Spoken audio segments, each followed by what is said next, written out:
नमस्कार, स्वागत है आपका हमारी इस खास पेशकश में। मैं हूं आपके साथ ललित। मध्य प्रदेश छत्तीसगढ़ में विधानसभा चुनाव के बाद अब लोकसभा चुनाव की बयार बहने लगी है। कांग्रेस बीजेपी दोनों ने ही चुनाव के लिए कमर कस ली है। अब हर सियासी मुद्दे का एक सिरा लोकसभा की जंग से जुड़ता दिखाई देगा। तो चलिए शुरू करते हैं हमारी इस खास पेशकश 24 का चक्रव्यूह।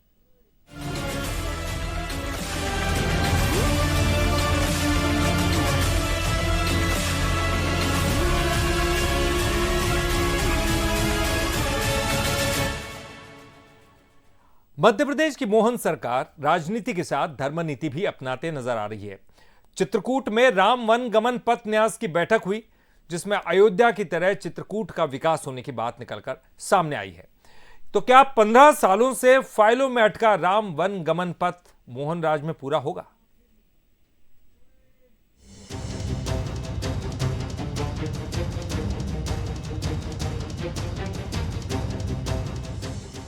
जनवरी को अयोध्या में प्राण प्रतिष्ठा होनी है। इस खास दिन से पहले बीजेपी सरकार उत्सव मना रही है। कहीं रामलला के लिए भोग प्रसादी भेजने की तैयारी है,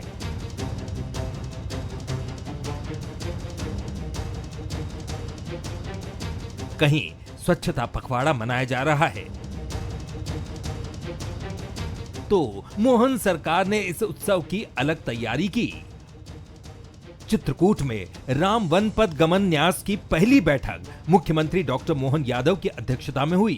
आज न्यास की हमने पहली बैठक की और निर्णय किया कि कामतानाथ की परिक्रमा पथ हो या पूरे चित्रकूट के अंदर के विविध प्रकार के अलग अलग काम, उन सारे कामों को तुरंत प्रारंभ कर रहे हैं। और इस न्यास में बाकी विद्वानों को जोड़ते हुए समूचे परिक्रमा पथ में क्या क्या काम करना चाहिए, उस पूरे का निर्णय किया है। राम वन गमन पथ यानी वो जगह है जहां से वनवास के दौरान भगवान राम गुजरे। माना जाता है कि अयोध्या के बाद प्रयागराज होते हुए भगवान राम मध्य प्रदेश के चित्रकूट पहुंचे। पूर्वी मध्य प्रदेश के वन क्षेत्र से होते हुए राम, लक्ष्मण और मां सीता छत्तीसगढ़ चले गए। मध्य प्रदेश के 5 संभाग के 8 जिलों को राम वन गमन परिपथ में शामिल किया गया है, जिनमें सतना, पन्ना, शहडोल, कटनी, अनूपपुर और जबलपुर शामिल है। हालांकि ये पहली बार नहीं है कि बीजेपी सरकार में राम वन गमन परिपथ को लेकर सरकार एक्शन मोड में है। साल 2007 में शिवराज सरकार ने इस प्रोजेक्ट का ऐलान किया था, लेकिन तब से लेकर अब तक ये किसी खास मुकाम तक नहीं पहुंच पाया और महज फाइलों में उलझ कर रह गया। इधर कांग्रेस भी इसे चुनाव से पहले का शिगुफा बता रही है।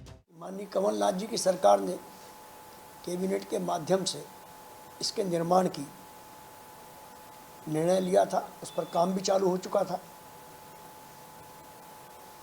और जब हमारी सरकार को खरीद लिया गया काले धन से, उसके बाद माननीय शिवराज सिंह जी चौहान ने 2.5 वर्षों तक राम वन पथगमन की याद नहीं की। तो इनका राम, इनका हिंदू, इनका हिंदुत्व, इनका धर्म सब चुनावी है। धार्मिक नगरी में कैबिनेट बैठक हो या फिर कोई और फैसला, मध्य प्रदेश में मोहन सरकार ने शुरुआती फैसलों में ये साबित कर दिया था कि सरकार राजनीति और धर्मनीति दोनों अपनाती नजर आएगी। मोहन युग में राम वन गमन पथ कितनी तेजी से आगे बढ़ता है और सरकार क्या नए नए कदम उठाती है, ये देखना दिलचस्प होगा। सूरज शर्मा, बंसल न्यूज, भोपाल। बीजेपी लोकसभा चुनाव की तैयारियों को लेकर भोपाल से लेकर तो दिल्ली तक तैयारियों में जुटी है। बीजेपी लोकसभा सीटों को क्लस्टर में बांटकर रणनीति बनाने में जुटी है और इसी के तहत लोकसभा क्लस्टर के प्रभारियों की दिल्ली में अहम बैठक हुई और बैठक में मौजूद इन नेताओं को क्लस्टर की जिम्मेदारी सौंपी जा सकती है। तो क्या है बीजेपी का क्लस्टर प्लान, आइए इस रिपोर्ट के द्वारा समझते हैं। मध्य प्रदेश में बीजेपी 29 सीटों को फतह करने के लिए रणनीति बना रही है। हर सीट को लेकर बीजेपी की तैयारियां हैं और इसलिए 29 सीटों को 7 क्लस्टर में बांटकर योजना बनाई जा रही है। मंगलवार को दिल्ली में राष्ट्रीय अध्यक्ष जेपी नड्डा की मौजूदगी में लोकसभा क्लस्टर की बैठक हुई, जिसमें प्रदेश अध्यक्ष वीडी शर्मा और सीएम मोहन यादव समेत कई दिग्गज मौजूद रहे। बीजेपी के क्लस्टर प्रभारी होंगे ग्वालियर चंबल संभाग से नरोत्तम मिश्रा, सागर संभाग से भूपेंद्र सिंह, जबलपुर संभाग में प्रहलाद पटेल, रीवा और शहडोल संभाग में राजेंद्र शुक्ल और भोपाल नर्मदापुरम संभाग में विश्वास सारंग काम देखेंगे। वहीं इंदौर कैलाश विजयवर्गीय संभालेंगे और उज्जैन संभाग की जिम्मेदारी जगदीश देवड़ा की होगी। बैठकें और भविष्य की योजनाओं को लेके कार्य पद्धति तय करना, ये भारतीय जनता पार्टी की प्रणाली रही है और उसके मद्देनजर लोकसभा की तैयारी हम कर रहे हैं। सभी 29 के 29 लोकसभा सीटें जीतना, हारी हुई बूथों को जीतना और जीते हुए बूथों पर 10% से अधिक वोट शेयर लाना, ये भारतीय जनता पार्टी का लक्ष्य है जिसको हम हासिल करेंगे। बीजेपी भोपाल से लेकर दिल्ली तक एक्टिव है, लेकिन कांग्रेस का सोचना थोड़ा अलग है और वो बीजेपी के क्लस्टर प्लान को लेकर तंज कस रही है। भारतीय जनता पार्टी कुल मिलाकर इस तरह की नौटंकियां करती है। उसके पास सिर्फ एक ही जिम्मेवारी है चुनाव में कि ईवीएम के सॉफ्टवेयर को सेट करवाओ, और सबको मालूम है कि वो सॉफ्टवेयर कौन बनाता है, कैसे सेटिंग होती है, और विधानसभा के चुनाव परिणाम भी उसी ईवीएम के दुरुपयोग का परिणाम है। लोकसभा चुनाव के लिए बीजेपी 7 शहरों में वॉर रूम बनाएगी। इन वॉर रूम में IT, social media, cluster incharge के अलावा क्लस्टर मीडिया सेंटर जैसी तमाम जरूरी व्यवस्थाएं की जाएंगी। इन सभी क्लस्टर से ही बीजेपी की पूरी चुनावी रणनीति संचालित होगी। अब देखना होगा कि इस रणनीति का बीजेपी को कितना फायदा मिलेगा और कांग्रेस इस प्लान का मुकाबला किस तरह करेगी। सूरज शर्मा, बंसल न्यूज, भोपाल। लोकसभा चुनाव को लेकर कांग्रेस और भाजपा दोनों ही दलों ने कमर कस लिया और प्रदेश के 29 लोकसभा सीटों में सबसे चर्चित सीट ग्वालियर के लिए दोनों ही दल पूरा जोर लगा रहे हैं। अभी तक उपचुनाव समेत इस सीट पर 19 चुनाव हुए हैं, जिनमें बीजेपी 9, कांग्रेस 8 और अन्य ने भी 2 बार जीत दर्ज की है। वहीं ग्वालियर सीट पर हमेशा से ही महल का दबदबा रहा है, उनका दखल रहा है। ऐसे में केंद्रीय मंत्री ज्योतिरादित्य सिंधिया भी अपनी पूरी नजर बनाए हुए हैं। तो 2024 में क्या रहेंगे सियासी समीकरण, आइए जानते हैं। कौन जीतेगा ग्वालियर का गढ़? सिंधिया दिखाएंगे रण कौशल। कांग्रेस होगी गढ़ में दाखिल। वैसे तो ग्वालियर सीट हमेशा से हाई प्रोफाइल सीट रही है, लेकिन 2024 में यह सीट सबसे ज्यादा सुर्खियों में रहने वाली है, क्योंकि लंबे समय के बाद सीट पर महल की एंट्री होने वाली है। जिस तरह से ज्योतिरादित्य सिंधिया ग्वालियर में सक्रिय हैं, माना जा रहा है कि पार्टी उन्हें ग्वालियर से उम्मीदवार बना सकती है, और ऐसा हुआ तो ये वो सीट होगी जिस पर पूरे देश की नजर टिकी होगी। निश्चित तौर से इस बार ये संभावना जताई जा रही है और कि ज्योतिरादित्य सिंधिया यहाँ से चुनाव लड़ेंगे, क्योंकि गुना लोकसभा सीट का सिटिंग एमपी का टिकट काटना भाजपा के लिए थोड़ा सा मुश्किल होगा। तो कहीं ना कहीं ज्योतिरादित्य सिंधिया को फिट करने की जो बात आएगी तो ग्वालियर उनकी सबसे पसंदीदा सीट होगी, क्योंकि विधानसभा में भी ये जब नाम चल रहा था कि कहाँ से चुनाव लड़ेंगे तो तब भी ये आ रहा था कि ग्वालियर दक्षिण से चुनाव लड़ सकते हैं ज्योतिरादित्य सिंधिया। तो अब जब लोकसभा चुनाव की बात है तो निश्चित तौर से उनकी पसंदीदा सीट ये रहेगी, और जब वो यहाँ से चुनाव लड़ेंगे तो ना सिर्फ ये पूरे अंचल की राजनीति को प्रभावित करेगा, बल्कि मध्य प्रदेश की लोकसभा की जो समीकरण है, लोकसभा की जो राजनीति है, पूरे चुनाव को बड़ा रोचक बना देगा। तमाम कयासों के बीच पार्टियों की तैयारियां भी जारी हैं। बीजेपी का कहना है कि इस बार कांग्रेस कोई चुनौती नहीं है, 2019 से भी बड़ी जीत 2024 में हासिल करेंगे। जनता विकास के नाम पर लोकसभा चुनाव में बीजेपी को वोट करेगी। वहीं कांग्रेस को उम्मीद है कि जनता इस बार उनके साथ होगी। पार्टी भ्रष्टाचार, महंगाई और बेरोजगारी के मुद्दे पर चुनाव लड़ेगी। भारी बहुमत से जीतेंगे। पिछले बार जिस मार्जिन से भाजपा यहाँ पर जीती थी उससे और अधिक मार्जिन से जीतेगी, क्योंकि 2019 में जो स्थितियाँ थीं वो स्थितियाँ आज मेरा मानना है कि अधिक पक्ष में है भारतीय जनता पार्टी के। 2019 में जब मैंने चुनाव जीता था तब एक विधानसभा पर केवल भारतीय जनता पार्टी का कब्जा था। आज 4 विधानसभाओं पर हम जीते हैं, और मुझे पूरा भरोसा है कि आने वाले समय में 2024 की जीत 2019 से भी बड़ी होगी। जो वादा खिलाफी बल्कि जो जुमले की सरकार है उसकी हर जगह से पोल खुल रही है, तो ऐसी स्थिति में मैं कहूँगा कि यदि हमारा युवा तुर्क टीम के साथ कोई भी युवा नेतृत्व यहाँ आता है तो निश्चित रूप से हम सिंधिया जी, तो हम उनको चुनौती भी दे रहे हैं कि वे ग्वालियर लोकसभा से चुनाव लड़के बताएं, तब कांग्रेस बताएगी कि कांग्रेस का दमखम क्या है, जिस प्रकार से हमने महापौर चुनाव में बताया था। सीट से चेहरा कौन होगा ये अभी समय के गर्त में है। सिंधिया की सक्रियता और बीजेपी के प्रयोग देखें तो अंदाजा लगाया जा सकता है। वहीं कांग्रेस भी चौंकाने वाला नाम यहां से दे सकती है। अब देखना होगा कि रणनीति किसकी कामयाब होगी। ग्वालियर सीट किसका साथ देगी, महल का दखल जीतेगा या फिर कांग्रेस कमाल कर दिखाएगी। उमेश पराशर, बंसल न्यूज, ग्वालियर। से सरकार नहीं संभल रही, कर्ज की सियासत के बीच क्या है 24 का समीकरण, देखिए हमारी इस खास रिपोर्ट में। छत्तीसगढ़ में वादों का फर्ज निभाने के लिए साय सरकार पहली बार कर्ज लेने जा रही है। साय सरकार ने बजट सत्र से पहले आरबीआई को डिमांड नोट भेजा है, जिसमें 2000 करोड़ रुपए 2 किश्त में देने की डिमांड की है। अब पूरा खजाना कांग्रेस खाली कर चली गई है। हमने जनोपयोगी जो घोषणाएं की हैं, जो मोदी जी की गारंटी है, उसको पूरा करना है। तो उसके लिए सरकार 2000 करोड़ का, अभी तक कांग्रेस ने जो कर्ज लिया वो तो पूंजीगत व्यय के लिए नहीं लिया, राजस्व व्यय के लिए लिया, परंतु हम जो कर्ज ले रहे हैं वो विकास के लिए ले रहे हैं। कर्ज को लेकर छत्तीसगढ़ में सियासत कैसे गरमाई, ये भी आपको बताएंगे, पर उससे पहले आंकड़ों में कर्ज का गणित समझिए। बजट सत्र से पहले छत्तीसगढ़ सरकार लेगी कर्ज। 2000 करोड़ का लोन 2 किश्त में लिया जाएगा। साय सरकार वादे पूरे करने के लिए लेगी लोन। फिलहाल प्रदेश पर 88,000 करोड़ से ज्यादा का कर्ज। 2018 से पहले करीब 41,000 करोड़ था कर्ज। बघेल सरकार में छत्तीसगढ़ पर दोगुना हुआ कर्ज। हर महीने औसतन 460 करोड़ का ब्याज भरा। जाहिर है कर्ज को लेकर पहले बीजेपी ने भूपेश सरकार पर आरोप लगाए, कर्ज लेकर घी पीने की बात तक कही। अब कांग्रेस विपक्ष की भूमिका में आ चुकी है, तो सरकारी खजाना खाली करने की बात बीजेपी कह रही है। इधर कांग्रेस का कहना है कि बीजेपी से सरकार नहीं संभल रही। भारतीय जनता पार्टी से सरकार नहीं संभल रही। जब हमारी सरकार थी तो पिछले 2 वित्तीय वर्ष में हमारी सरकार ने 1 भी रुपए का कर्ज नहीं लिया था।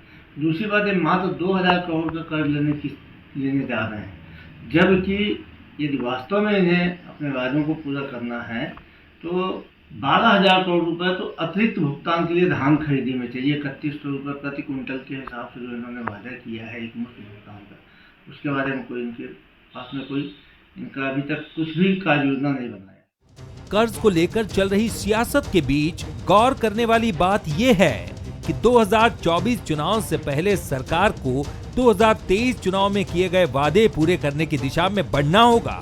साथ ही विकास को गति देने के लिए भी बीजेपी को लोन की जरूरत होगी। सरकार के लोन लेने से आम जनता को कितना फायदा पहुंचेगा और हितग्राहियों को कितना लाभ मिलेगा, ये भी बड़ा सवाल है। गौरव शुक्ला के साथ कुलेश्वर पांडे, बंसल न्यूज, रायपुर। छत्तीसगढ़ में एक बार फिर धान खरीदी का रिकॉर्ड टूट गया है। प्रदेश में 108 लाख मैट्रिक टन धान की खरीदी हो चुकी है। बम्पर धान खरीदी के बीच लोकसभा चुनाव से पहले धान की कीमत को लेकर सियासत भी गर्म है। तो आखिर बम्पर खरीदी के बीच 3100 की गूंज क्यों सुनाई दे रही है, चलिए आपको बताते हैं। छत्तीसगढ़ की सियासत में धान खरीदी हमेशा बड़ा मुद्दा रहा है। प्रदेश में यूं तो पिछले 5 सालों से धान खरीदी का रिकॉर्ड टूट रहा है। इस साल ये आंकड़ा इसलिए भी अहम है क्योंकि अभी धान खरीदी में 15 दिन बचे हैं। अब तक प्रदेश में 108 लाख मैट्रिक टन धान खरीदी जा चुकी है। अनुमान है कि अगले 10 दिनों के भीतर 5 से 8 लाख मैट्रिक टन और धान खरीदी जा सकती है। अगर ऐसा हुआ तो 115 लाख मैट्रिक टन धान खरीदी का नया कीर्तिमान बन सकता है। शायद यही वजह है कि लोकसभा चुनाव से पहले बम्पर खरीदी पर सियासत भी बम्पर हो रही है। रिकॉर्ड खरीदी पर श्रेय की सियासत भी देखने को मिल रही है, तो बढ़ी कीमत का मुद्दा भी गूंज रहा है। धान की खरीदी हो रही है और हमको लगता है कि 2 दिन पहले 100 लाख मैट्रिक टन से ऊपर धान खरीदी हो चुकी थी। अभी 2 दिन बाद उससे ज़्यादा हो गया होगा। देखिए, किसान तो शुरू से असमंजस में ही है कि हम लोगों ने 2 घंटे में अपने वादा पूरा किए। किसानों का कर्जा माफ़ी, और 2500 रुपये समर्थन मूल्य। लेकिन अभी तक इस सरकार ने तो किया नहीं है। अब करेंगे बोल रहे हैं, कब करेंगे? अब वो तो दिल्ली से आदेश आने के बाद ही ये लोग करेंगे, क्योंकि मैं तो शुरू से बोल रहा हूँ कि ये सरकार में खुद का नियंत्रण नहीं है। ये सरकार सीधा सीधा दिल्ली से चल रही है, रिमोट कंट्रोल वाली सरकार है। कितना दिन हुआ है, कांग्रेस को सवाल उठाने का कोई अधिकार नहीं है। हमने कहा है 21 क्विंटल खरीदेंगे, 2100 रुपए देंगे, मतलब देंगे। छत्तीसगढ़ में 108 लाख मैट्रिक टन धान खरीदी बड़ी उपलब्धि है। अब सरकार के लिए जहां कस्टम मिलिंग से लेकर चावल के उठाव की व्यवस्था बड़ी चुनौती होगी, वहीं किसान अभी भी सियासी दांव पेच से अलग धान की कीमत 3100 रुपए एक मुश्त मिलने की आस लगाए बैठे हैं। किसानों का इंतजार कब खत्म होगा, इस पर सभी की निगाहें टिकी हैं, क्योंकि किसानों से जुड़ा हर मुद्दा छत्तीसगढ़ के चुनाव में असर डालता है। लोकसभा चुनाव से पहले इस मुद्दे की अहमियत इसीलिए बहुत ज्यादा है। कुलेश्वर पांडे, बंसल न्यूज, रायपुर। 2019 में छत्तीसगढ़ की सरगुजा सीट से जीती रेणुका सिंह अब छत्तीसगढ़ की विधायक हैं। विधायक बनते रेणुका सिंह ने केंद्रीय मंत्री और सांसदी से इस्तीफा दे दिया, जिसके बाद अब ये सीट खाली है। बीजेपी में रेणुका सिंह के बाद नए चेहरे को लेकर चर्चा है, तो कांग्रेस भी सरगुजा को जीतने की कवायद में जुटी हुई है। सरगुजा में कैसी हो रही है सियासी खिचड़ी, कैसी चल रही है राजनीति, आइए आपको दिखाते हैं। 24 का रण, मचेगा घमासान, कौन जीतेगा सरगुजा का संग्राम। छत्तीसगढ़ में विधानसभा चुनाव के बाद अब लोकसभा का संग्राम शुरू हो चुका है। छत्तीसगढ़ की हर सीट पर समीकरण बुने और गढ़े जा रहे हैं। इनमें से एक सीट है सरगुजा, जहां सियासत नए सिरे से नए समीकरणों को जन्म देने की तैयारी में है।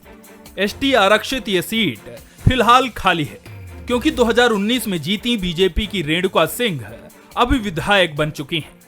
रेणुका सिंह के बाद बीजेपी में नए प्रत्याशी को लेकर चर्चा है, तो 2024 को जीतने के लिए रणनीतियां भी बनाई जा रही हैं। सीतापुर विधायक रामकुमार टोप्पो का कहना है कि 2023 की तरह ही 24 में भी जनता का साथ बीजेपी को मिलेगा और सरगुजा समेत छत्तीसगढ़ की सभी सीटों पर बीजेपी की जीत होगी। जनता की विश्वास भारतीय जनता पार्टी के प्रति हद तक आगे बढ़ी है और उम्मीद ये है कि जो विधानसभा चुनाव में जिस हिसाब से 10 वोटों से जीत हासिल हुई है, उससे भी अधिक लोकसभा चुनाव में रिजल्ट देखने को मिलेगा। तो हमेशा के लिए पिछड़ गए हैं, सपने देखते रहें। उनका कहना भी तो था पहले ही कि बोला जीतने की सपने देख रहे हैं, लेकिन और इससे भी ज़्यादा लोकसभा में मात खाएंगे। तो सपने देखना किसी को वो नहीं लगता है, वो सपने देखते रहें। बिल्कुल आएगी, केवल यही नहीं, छत्तीसगढ़ में लोकसभा की सीट बहुत मतों से आएगी और फिर से एक बार मोदी जी की सरकार बनेगी। इधर कांग्रेस भी हार से सबक लेकर 24 की तैयारी में जुटी है। प्रदेश कांग्रेस कमेटी के महासचिव द्वितेंद्र मिश्रा का कहना है कि बीजेपी विधानसभा चुनाव की जीत से अति उत्साहित होकर खोखले दावे कर रही है। कांग्रेस की तैयारियां पूरी हैं और सरगुजा लोकसभा के साथ सभी 11 सीटों पर भी कांग्रेस की जीत होगी। राजनीति में आप अग्रिम रूप से ऐसी घोषणा करना तो ठीक नहीं रहता। अभी धीरे धीरे परिस्थितियां चेंज हो रही हैं। राम मंदिर को राजनीतिक मुद्दा बना करके जिस ढंग से भुनाने का प्रयास भारतीय जनता पार्टी कर रही है, लेकिन वहीं पे जो धर्माचार्य हैं इस देश के चारों, वो उसका शास्त्र सम्मत विरोध कर रहे हैं कि वो शास्त्र सम्मत प्राण प्रतिष्ठा नहीं हो रही है। तो कब क्या परिवर्तन होगा कुछ नहीं कहा जा सकता। निश्चित रूप से इस बार परिवर्तन यदि विधानसभा में हुआ है तो उसका ठीक उलट लोकसभा में परिवर्तन होगा, लोकसभा में दिखेगा परिणाम। बीजेपी उत्साहित है तो कांग्रेस भी निराश नहीं है। तैयारियां तेज हैं, रणनीतियां बनाई जा रही हैं, सबके अपने अपने समीकरण और दावे हैं, लेकिन ये तो आने वाला वक्त ही बताएगा कि कौन बनेगा सरगुजा का सरताज। रोशन सोनी, बंसल न्यूज, सरगुजा। और 24 का चक्रव्यूह में फिलहाल के लिए इतना ही। बंसल न्यूज पर खबरों का सिलसिला लगातार जारी है।